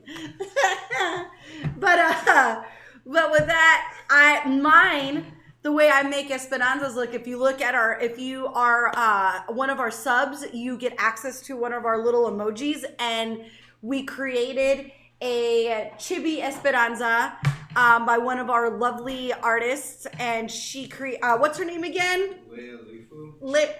Leia Lifu. I just want to. The reason I ask is I want to make sure I pronounce it correctly. Leia Lifu created this beautiful little chibi tabaxi for me, and I sent her pictures of what Salinas, the singer, like, God rest your soul, girl, and Keep going. I'm enjoying this. I make it look like it's all purple glitter with gems all over it. And I mean, it's beautiful the way she designed it, because that's exactly how I see it in my mind. And so when Esperanza wears this glamour-studded leather armor, she makes no bones about it that she is there for the attention. And that's what I made, because my favorite moment, I'll tell you my favorite moment with that magical item. Again, we go back to the descent. We're at the descent. Everyone at the table's kind of like, because it's this moment that opens up in the epic. So the descent, you're in Avernus. You're in hell. I'm in Avernus. I'm in hell right now, and we're finding out about having to get our soul coins and get the fuck out of there. Got it. So we're in hell, and we're looking for our This soul. is season 9. This is going to be coming out September 27th? 17th? Or 17th. Maybe I can't 17th or remember 27th. exact dates. We'll find out and we'll get those to you. But that's coming out. I'm so excited about that. But anyway, so the setting is we go in and we see fucking Medusa and like her guards, and we're supposed to approach them. Now everybody at the table is kind of like, because we just sat down, it's tier 2, and everyone's like, I don't know what to do. Like I'm like, okay, nobody knows what to do. I know what I'm going to do. I'm like, I'm wearing glamour-studded leather, so I'm assuming with all the gems that I have on and the fires of hell behind you, I am getting a lot. And the DM, like, gets excited. He's like, yup, you definitely get the attention. I'm like, perfect, because that's what I want. And everybody at the table's a little kind of shook and like, is this really what we want? And I come in and I just started swooning. I'm like rolling 30s at the table on my persuasion and my deceptions and like my girl. You my look so performance. fine. Oh, I was killing it on performance rolls. It was a beautiful moment, and I owe it all to the glamour studded leather that made Medusa come and talk to me and even want to give me the time of day. She said, you I got to flatter me so well. the table was even more excited because I literally got Medusa to smoke pot with me. Oh, for real? Yes. Like, we rolled a Cholton joint. Did you roll one for each individual snake too? I was gonna say, they're okay. No, but the guy tells me, I'm like, I sing a song about her. He's like, oh, you do? Sing it. And like, I was like, okay. And I sing this whole song and I talk about the snakes and how beautiful they are. And he's like, all right, roll your performance. And I think it was like a 35 or something on the performance. He's like, the snakes are swaying and they're like rattling like behind, like to the tempo of the songs. And God. Everyone is so happy and like mesmerized by you. And I'm like, this is the best day of Esperanza's fucking life. She's like, I love hell. This is where I belong. She's like, it is very vibrant here. Okay. And the people, they're a little strange, but they are very kind to me. Aquí, jugamos aquí. We're going to play here. I don't think Esperanza wanted to leave. It was so much fun. I mean, there was a moment where she had to like be a little hard ass and she like goes like this and spreads the makeup off her face to make her look all like dark, you know, and then she sings some like Slipknot line to like she's just like not tell you it's from my heart.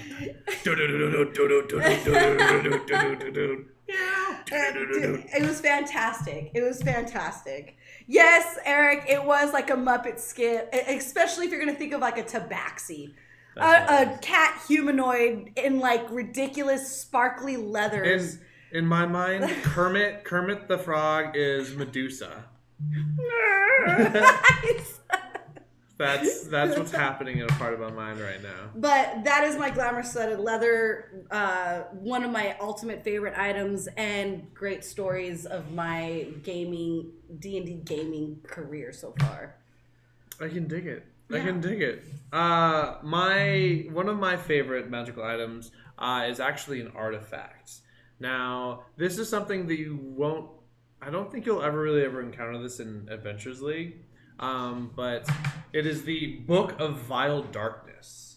Now, the history and lore behind the book, there's a lot of rich story behind all of it, but the concept behind it is that this book was created and it has some of the most powerful arcane knowledge. However, in possessing the book, you begin to lose yourself. Your alignment and your soul kind of shifts from whatever alignment you were to evil. Mm-hmm. And then ultimately, slowly, the book kind of just consumes you. For me, sounds like a kind of book that would do that. This is something that I really love as a story element. The concept is that like the book, because it possesses some of the most powerful arcane magic, you can really come up with anything you would believe that would make sense in your story. So like, I love zombies and the undead and necromancy and the whole like the bitter moralities of like The Walking Dead and like killing your friends because they've gone evil. I love how twisted and dark that is, and incorporating that into kind of a D&D campaign. The Book of Vile Darkness has kind of always been my go-to. I love it. Sometimes it's like the Necronomicon. That is exactly what I was going to compare it to. I'm like, that's what that sounds like.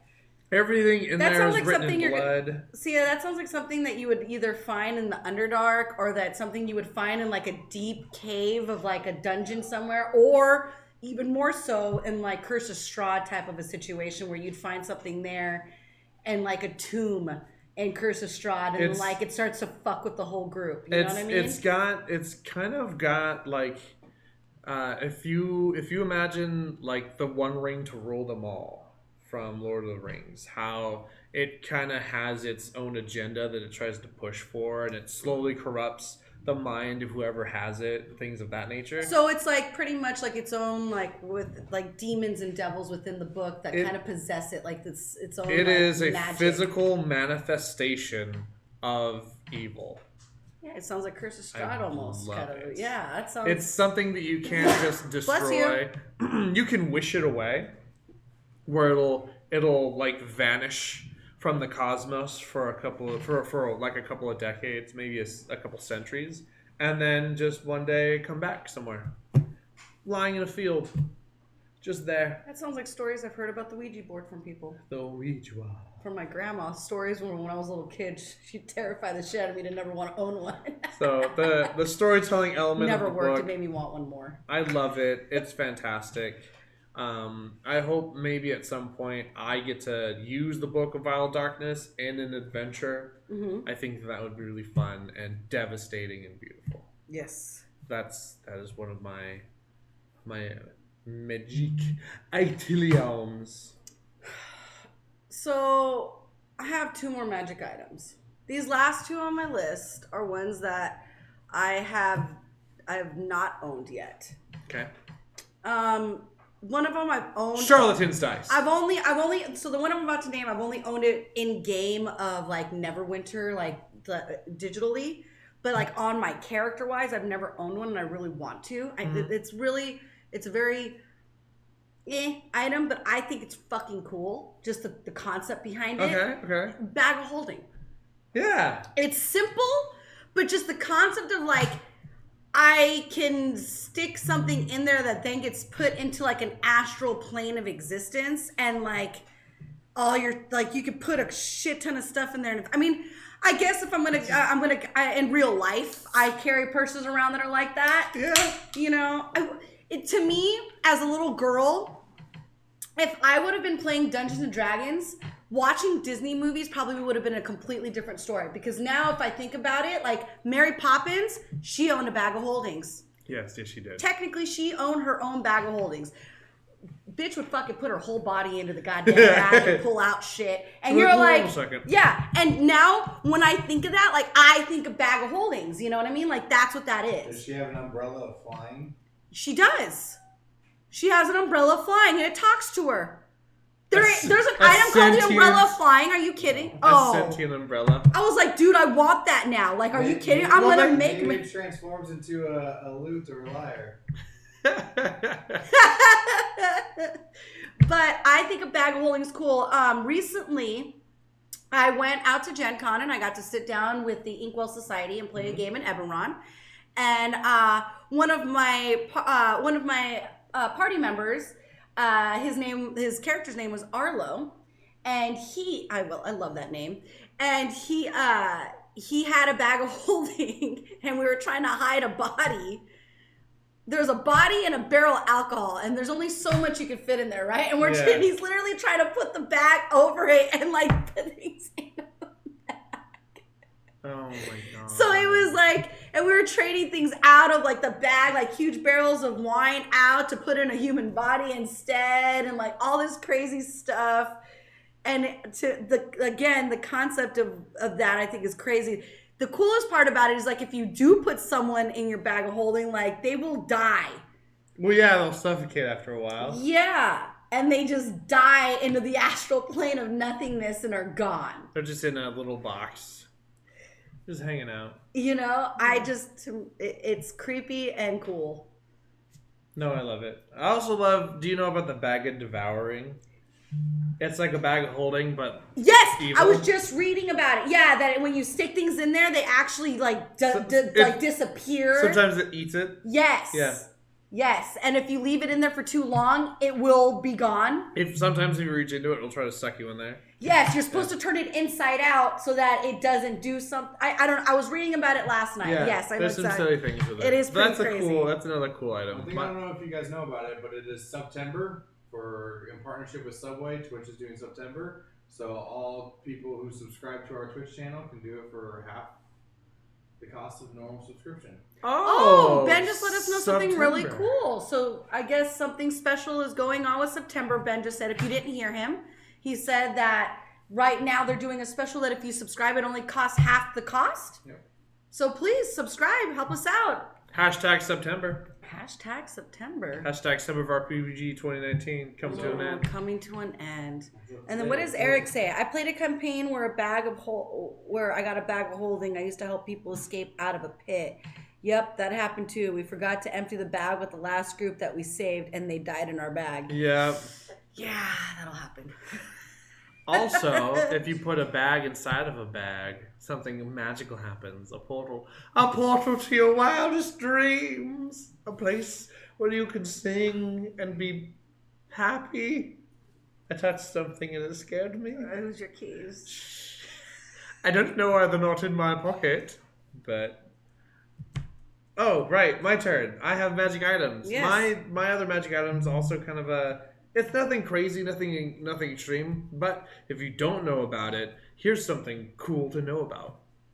It is a belt of giant strength.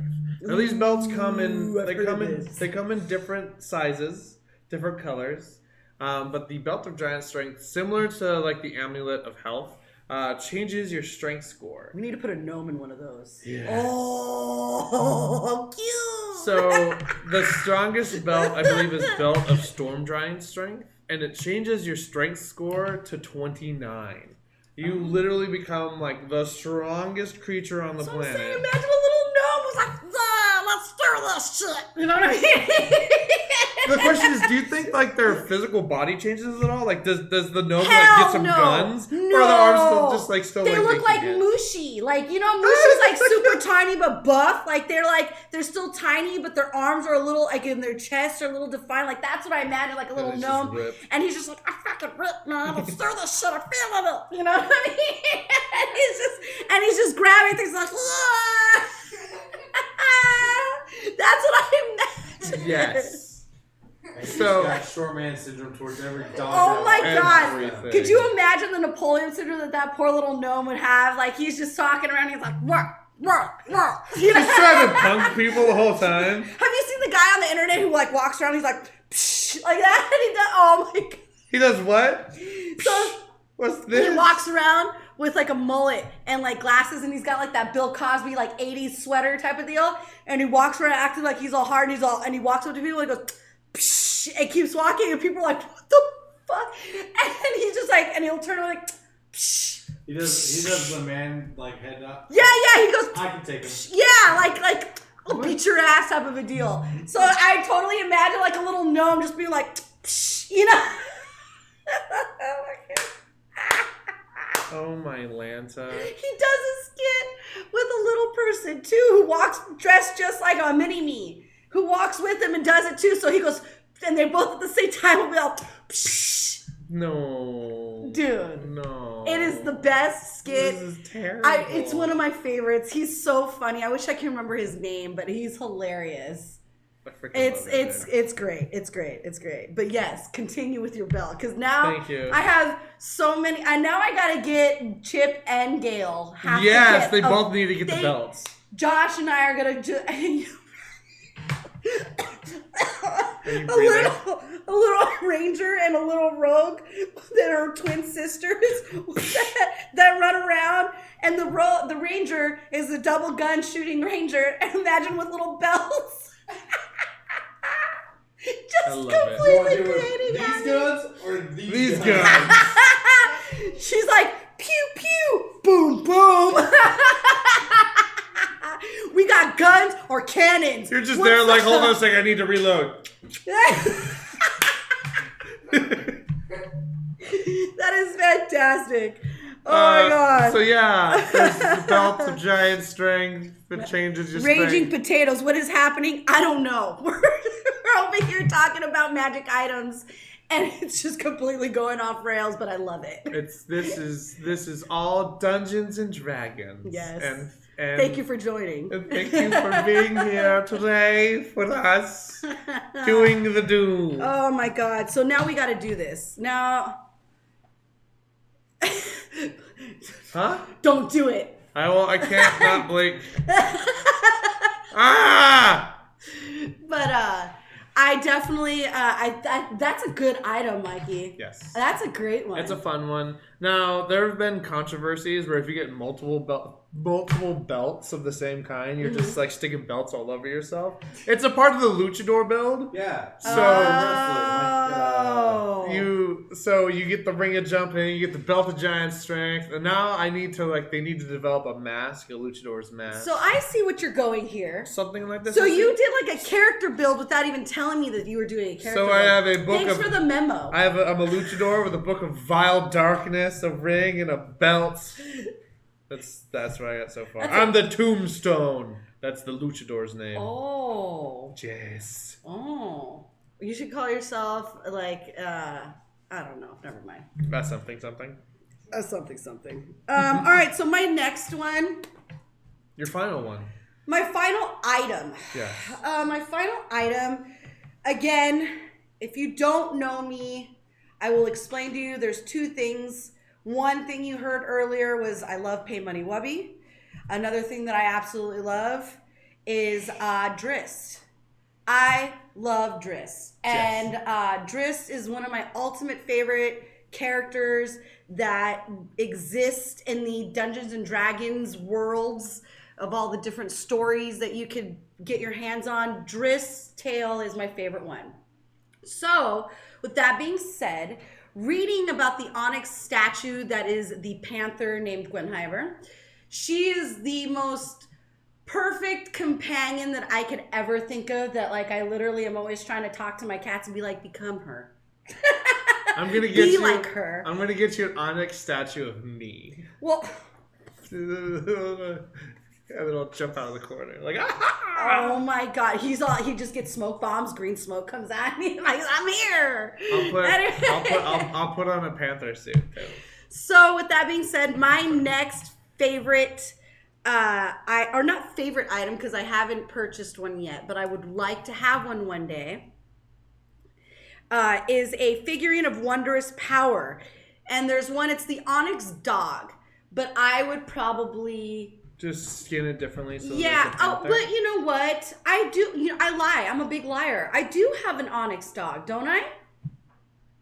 You might. I do. It's Baxen. Oh, from. I have a druid who has. Is that with the turtles? That's I believe so. Yes, that's one of our home games. It's one of the characters that I have that you let me do this with. Yeah. Where Eric just subscribed. Hey! Thank you for the subscription. That's great. We really appreciate it. Thank you, Eric. I appreciate the love and the support. Thank you. Yes. So I have an overlarge pit bull that we designed to be like the size and have the stats of a dire wolf, but it's a pit bull, and he is dopey but sweet, just like the real life pit bull that we model him after. That is one of my dogs, Jackson, and we named him Baxen. And he follows, remember I set up a story where it's a drow that was, her mom made her escape the Underdark, and she was raised by a, what was it? I think it was like a gnomish druid or something like that as her background story. Something like that. And she's like self-loathing because she doesn't think she's pretty because she's so different than everybody, and she thinks animals are beautiful, but her mother gave her a special gift before she left to protect her, which was Baxen. And that's my favorite, one of my favorite, I guess, now that I realize I do have that item. Rad. But it's cool. It is. It's a Season really 9 unique thing. rules just dropped. We got season 9 now. Season 9 rules just dropped. We went ahead and put that up there. If you guys want to take a look, that link, and check it out. Season 9 is supposed to be spectacular. Season 9, if I'm going to go off on a quick tangent on the They side. got rid of seasonality. That's all I care about. Yeah, they Did got they rid really? of. Yes, They pulled it? we already. I knew from Travis that they were going to get rid of the seasonality. So that is fantastic that they finally released that. So now I could talk about it. That's awesome. So that I knew was going to make people happy because I was a little sad, which means Yeah. guess who can still come out and play? Tell me. Esperanza can come down and rain us again. Yeah. Or- You keep going back to Arabic. here again. I was here before, and now I'm here again. Yes. To play. Well, she got to play. And then all of a sudden, she was being told she wasn't going to be able to come back. And so I was kind of sad about that. I was like, she did so well, and she loved it so much down there. Like, how are we not going to let her come back? And now she. I just like how it's like, yeah, we were in hell, but I loved it so much. It was a nice little vacation. It was warm. It was toasty. There was some. But the margaritas, girl, the margaritas were delicious. The black margaritas. Oh Make my sure God. you drink those, people, if you want to know something special that I comes was out. double fisting them. No, she avoided it. Trust me. She was. Travis says the bag of tricks also, you depending on the color, you can reach in Yeah. and pull out up to 3 animals. Oh So- yeah, the bag of tricks, which you can purchase through Fei Chen. You actually can. You can purchase that when I That's come about- out as Fei Chen at our events, and I have that as one of the items that are for sale as Fei Chen, or as we like to call me, Mei Chen. Yes. Do we have it? Maybe. But Snarky. But with that, I'm really glad about the seasonality changing and getting to talk about that.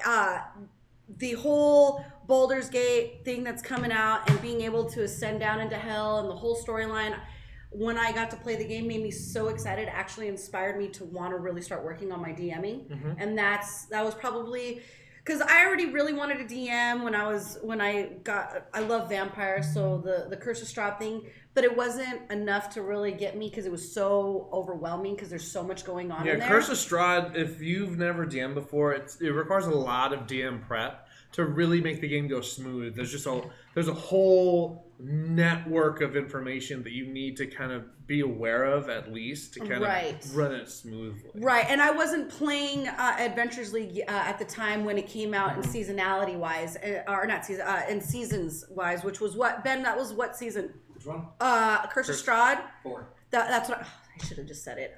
Convenient. So season 4 was Curse of Strahd. I didn't come in until I think season 6. Yeah, Josh started season the end of season 5. You guys. That's what it was. Season 5, Cholt, right? Was the That's season 7. was it? I thought that was Right. season 6. No. No, because it Season was 5 Storm King's Thunder. Season 6 is Tales of Yawning Portal. Season 7 is Cholt. Season 8 is Water. Yawning Portal was before Cholt. Yeah. Oh, we did come in at the end of Yawning Portal. We started doing a little bit of that, and then when we actually were doing stuff, we were all in Cholt.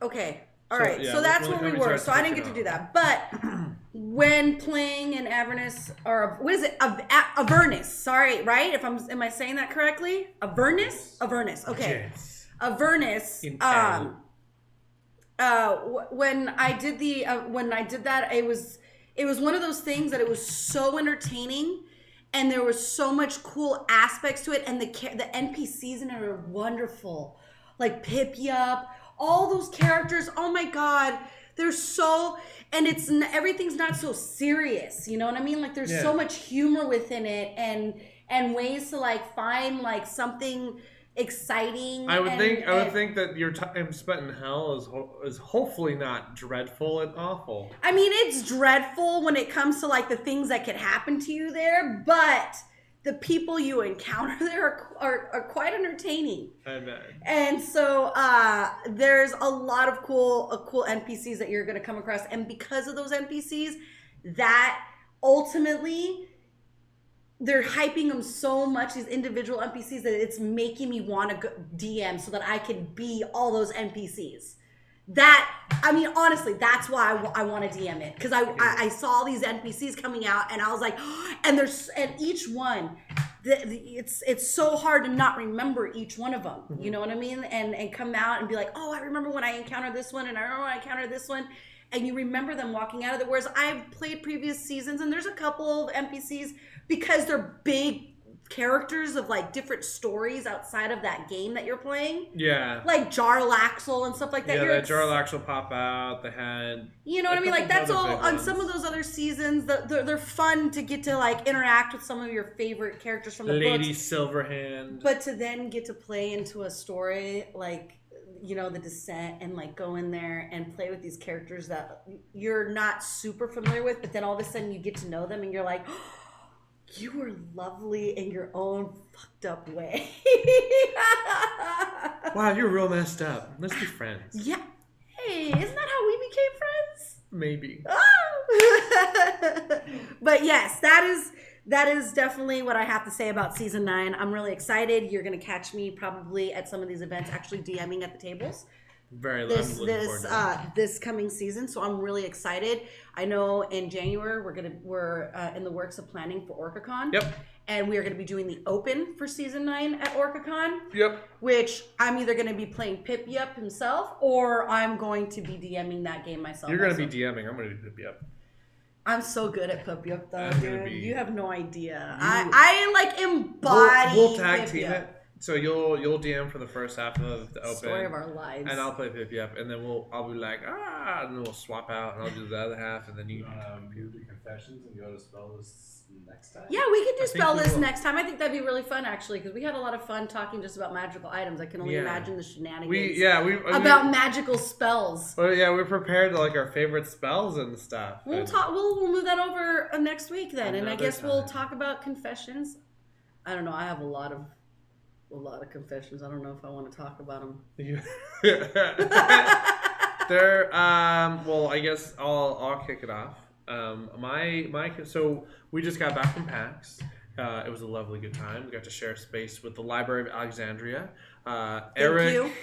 I don't know his last name. Don't say it anyways. Don't say it anyways. He was lovely and wonderful and very welcoming. No, I know, Joe. We never get sidetracked ever. We never get sidetracked. Okay, so then There is no fun here. but we ran a couple of tables. My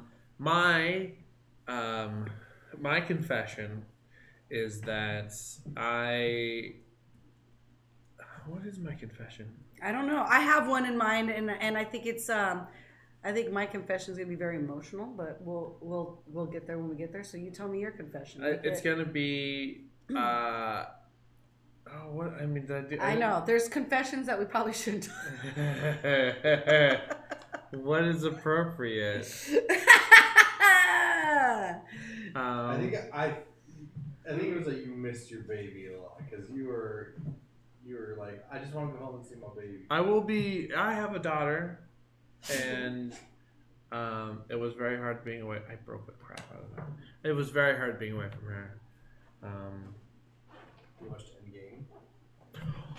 Oh, that's my confession. I know exactly what my confession is now. Through no fault of anyone else's, Ben's. It was all Ben's fault for this. No spoilers, please. There are no spoilers. Don't worry about it. So from how many hours were we there? What At PAX over the weekend. 15 hours a day. 15. It was 15 hours a day. We Yeah. slept we didn't sleep very much. 4 hours a night. I stayed the night at this dude's house. Well, You took the goddamn train. yeah, we took the train. I like the train. But my confession is That's that how serious we got about we this. were coming home, and then Ben mentioned Avengers Endgame. I haven't seen Endgame, and was like, oh, I really want to watch that. And Ben was like, oh, I have it. And so through no one's fault but my own, I decided to stay up an extra 3 hours watching Avengers Endgame, which was a pretty good movie. I enjoyed it. I'm thinking about watching that probably either tonight or sometime this week. It's worth the watch. Because my son let me know that it's out on DVD. Yeah. Hey, Ahsoka! Hey, puppers. She's like, listen, I come in for confession time. I know. You want to say hi on the camera? Is Dad okay with her giving a quick jump? Sure, she can actually jump on it. Ahsoka, come here. Come say hi really quick Fritz, before I look, get... it's my doggo.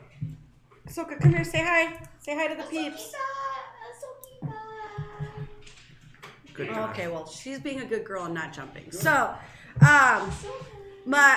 so are we done with your confession? Yes. Okay. Avengers Endgame. I stayed up and watched that, and I shouldn't have. That was a terrible idea. So with my itchy nose and all, I have a confession. It's a little emotional. It's gonna be a little personal, and I'd like to share this with you guys because I'm a little taken back by it. Okay. This morning, I was on YouTube and I was flipping through like the suggested stuff, you know, like just like here, you might want to watch this. And I came across this company that I had interviewed called Corvus Belli. They're from Spain. They make a lovely game. Mm-hmm. And I like I said, I interviewed them at Gen Con. Yeah. And the interview, they got access to it and they posted it up on their YouTube and it showed up on my suggested. And they're like, hey, I don't know if you've seen this before, but hey, here's a cool video you might enjoy Here's watching. A suggestion for you. And like, I nearly almost lost my shit when I saw my face, like on a suggested video, like just come up. And I was like, like, what's going on? And like, I got a little emotional. I started crying. And it wasn't because I was like, oh my God, I made it. It was like I grew up like I grew up, I've told you before, I'm first generation American. I grew up really poor. I didn't have a lot growing up. My mom provided as best as she could. My grandmother provided as best as she could. I didn't always live in the most elaborate places. My mom got a nice place one time and we lived in Rancho Cucamonga, and that's as nice as Rancho Cucamonga of Southern California. That's not a and it was like a new area at the time. So, you know, and it was like the only nice thing we had. And she had a brand new car. So like clothes were always hand-me-downs. Like things were always like that. My dream as a kid, I was a singer. I always wanted to be like an opera singer or a pop singer or a rock singer. I wanted to be a singer. I wanted to be on a stage. I wanted to be famous. And I always imagined myself one day that I was going to be famous. Then I grew up and I have some low self-esteem. And I'm not the most like, I don't really think that much of myself. And I don't want it to sound like I'm trying to get attention because that's far from what it is, but I'm just being honest. Mm-hmm. And so for me, it's, I didn't think, especially at where I'm at in my age, I was like, oh, those dreams are gone. They're dead. I'm never going to be that. It's never going to be happening. And I'm not saying I'm famous now because I'm on YouTube like that. Like there's a lot of people on YouTube, you know, but to be able, it's like someone back in the day when they're just listening to the radio station and somehow they hear their song and you hear like these, or you watch these old movies where like these people freak out because their song comes, like I kind of freaked out. Yeah. But it was like, I was excited, but at the same time kind of like, oh my God, do I deserve this? You know what I mean? Like it was a lot of mixed emotions for me. Like it was really weird to like see something like that and then see how many people have watched it. And then like to think about how many people watched me when I was in Gen Con. And it was like, and when I'm doing it, all I see is a camera. Like there's just this camera. It's not an audience, you know? Like it's not like being on a stage as a singer at a concert and seeing all the heads, the ocean of people, you know what I mean? It's just a camera. But then you start seeing the numbers and you think about the numbers and you're like, oh my God, that's so crazy. And so like I was crying and on top of that, my dad, he's gone. And so not having my dad there to be able to call and be like, Daddy, look at what's going on, and hearing his super enthusiastic voice, like, oh baby, that's fucking exciting. Oh my God, baby, I'm so happy. Oh, I knew it. And like, just, I can hear it in my head, but not being able to have that when this kind of thing happened. And it's like 2 years after, like, it's like, oh, if you only would have just waited 2 more years, Daddy, you could have been here with me, you know, and seen this. And it's a little bit of an emotional situation for me, and it's kind of weird, but that is, I guess, if I'm gonna do that's a real confession. Did you have anyone at PAX come up and be like, hey, I've seen you somewhere before? It wasn't PAX. It was somewhere else that we had that. Where was that? Was it PAX? I can't remember, but somebody told me that they watched our streams and stuff like that, and like said something to me, and I was like taken back by it, and like and if just fishing because he had that happen to him. I did. Well, yeah, like because I'm like shouting at all these people. Well, a lot of by. people tell me like, "Hey, I watch your show," and I'm really thankful for it. And I might, and sometimes I'm like, wait. well, I feel bad because if you're watching and you come up to me and you're like, "Oh, I watch your show. You guys are awesome," and I don't get like super friendly, it's because I'm really I'm shy. I know I don't seem like it because I'm loud as fuck, Yeah. but that's because I'm Cuban. But I'm really shy, and like that kind of stuff like kind of freaks me out a little bit because I'm like, no, like. I don't want to come across like super like, oh my God, thanks. I know I'm the greatest. And then I also at the same time, I don't want to be like, no, but I'm trying to process it at that moment. And like, I'll tell you, thank you. It's and weird like, to hear. it really is. And it's weird to see. That's what it is for me. Like people coming up to me, like I kind of expected, I guess, but like seeing the numbers, that makes things scary. Yeah, no, I had a moment where a group came up and was like, "Hey, I know you," and I'm like, "No, you don't. You're here to play D&D. Here's some of my stuff." And they're like, "No, I know you. I've seen you somewhere. You're on the internet." And I'm like, what? They're like, everybody's on the internet, Facebook. And then they're pointing out like the cleric stuff, and they're like, "Cleric talk. I watched your thing," and I was like, "What?" And then, like, the people that they were with were like, wait, what? I was like, yeah, I do a stream, too, I guess. We're so thankful for all you guys and all the viewers and the people that take... I mean, we know how precious time is and how valuable, each individual's time is to them. I mean, time is more precious than gold or any dollar bill that you're going to get paid. So the fact that you give that to us, I mean, means more than any sub or bit that you could donate to us. Just being able to give us your time, I think, is amazing because... there's not a lot of it out there, and you're willing to share. What does it say, Joe? People recognize Michael the world over because of his incredible performance on the trailer for Class. Oh damn! She shot you. It's all snap. Oh dang. Oh, dang. Oh, that's what it is. Oh dang. I kept saying damn. We had to retake that like 5 times. You said damn. Yeah, too? I kept saying it over and over and over. Like, Mikey, stop. That's not the line. And I'm like, what is the line? I couldn't say it. So I saw it on the other day. But no, goals, right? Goals. We really that or appreciate Tosh all 0.0. That'd be great. Can you imagine? He's gonna be like, time for redemption. It's oh my God! On a side note, weird when I almost blacked out at Gen Con from dehydration during that one interview, someone straight up was like, "Can you imagine?" And then you would have ended up on Tosh 0.0 as like a fucking redemption. And I'm like, oh That's so funny. that would have been the worst thing in the world. Like, yeah, how did it feel interviewing a company and then just black out and start fishing out on camera? They'd be like, what happened? You'd be like, well, I was drinking heavily. I didn't even drink that whole weekend. I had a beer, I think, until the last day. Tosh would be like, that's okay. I drink all the time. Yeah, probably would. He's a pretty funny guy. Well, Anyways. I think with that being said, I think we're done for the day. Did you break one of our coins on trying to open the bottle like I thought? Yep. Yeah, we thought so. So, Bye. and here comes this kid before school because you won't be seeing him for the entire school year until probably, I'm sure, like Christmas holidays, and he'll sneak in somehow again. And just be like, I'm famous now. I'm on the stream. I know. Definitely. All right.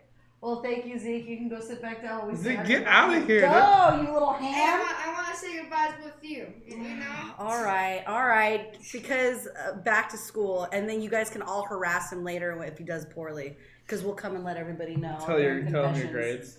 Yep, and they can all tell you like how much better you are than that. Don't do that, guys. Don't. Trust me, don't. All right. Well, thank you so much for watching again. We'll see you guys next Tuesday. We're gonna see if we could do anything on Thursday. I know there's a lot of stuff going on this week and then things will start to die out and we'll have more time for setting up some more streams with you guys and getting some more games put together with different groups of people. We'll be back in the office soon. Yes. So there'll be more coming. The streaming will start to take a little bit more precedence coming up Yes. during the fall and winter. So we appreciate, again, your guys' patience and your guys' input and your guys' unending support. Thank you so much. You can always email us at watch@clericgames.com if there's something that you think we should know or something you should change, or you want to get in contact with us for whatever reason. That's going to be the easiest way. Oh, also our Facebook. Facebook, Instagram, anyway, Josh and I take care of the Twitter account. I mean, there's multiple ways to contact us. Please feel free to find any form that you're comfortable in trying to get a hold of us. And we are in the process of creating some really cool stuff digitally. We're working on our Discord to get our Discord going. We're even working on trying to get a Roll20 event going to where we can get people signed up so that we know a lot of you guys that have came to some of our events are from out of town or from like out east in different places of the United States. To now we've even met someone from Australia. So there's all kinds of different places that we are now going to try to figure out how to create an area where there's AL digitally almost all day long, so that you guys can come in and play AL and sign up and have a schedule of when you're going to come in. So all this stuff is in the works. All this stuff is working. We're are trying to get worked out and ironed out. So Cleric Games is trying to make sure that we can bring it to you anywhere we're at any time of the day. So we're working on that, and if you have any interest in that, please contact us, and we would love to be able to maybe have you run a game for us and then see if we can get you to be one of our DMs that we use digitally. So, again, things that we're working on, and we really appreciate it. Thank you.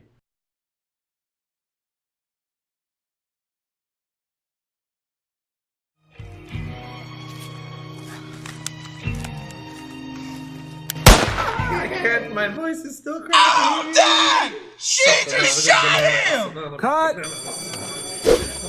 Welcome to Collateral Damage, a fast-paced tabletop role-playing game for 2 to 6 players. To better understand a game of Collateral Damage, you need to think of it like a movie. Not just any movie, but your movie. Everything that happens in your world is in fact a movie that somebody is watching. The only downside is you're not the star. Players in a game of Collateral Damage are actually the extras in the background. So when a building's... The lock.